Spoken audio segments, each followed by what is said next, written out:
President Obama announced an agreement with congressional Republicans in December.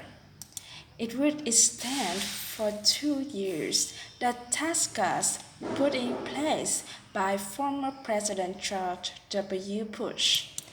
The tax cuts were to end in January. The compromise extends current income tax rates for all Americans for 2 years. That includes rates for the richest Americans. The agreement also cuts workers' Social Security taxes by 2 percentage points. Social Security is retirement insurance paid by almost all American workers and employers.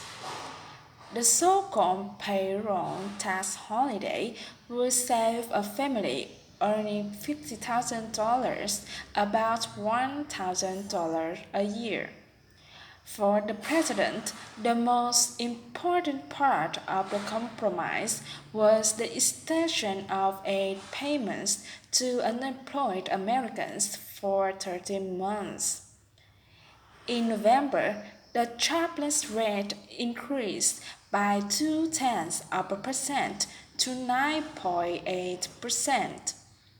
Economists say payments to unemployed people directly help the economy because they spend the money immediately. This had led some experts to call the agreement a stimulus measure meant to improve the economy.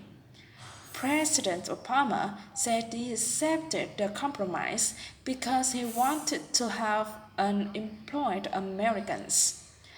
But the president faced strong opposition from his own party.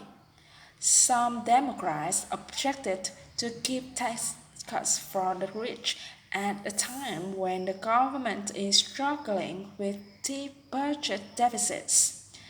The extension of the tax cuts for the wealthiest Americans is expected to cost about $80 billion over 2 years.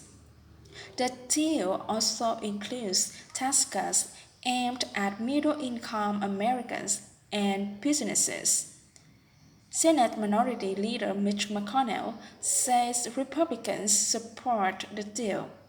He said it was an important step to take for the American people.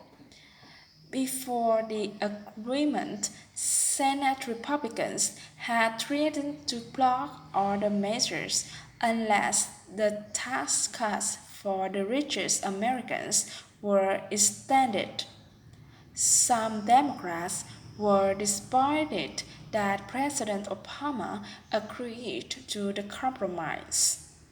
In 2008, he campaigned on the promise that he would continue tax cuts for the middle class.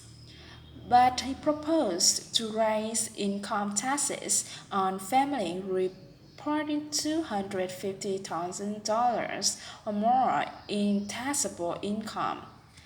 Later in December, both houses of Congress passed the tax bill and President Obama signed it into law.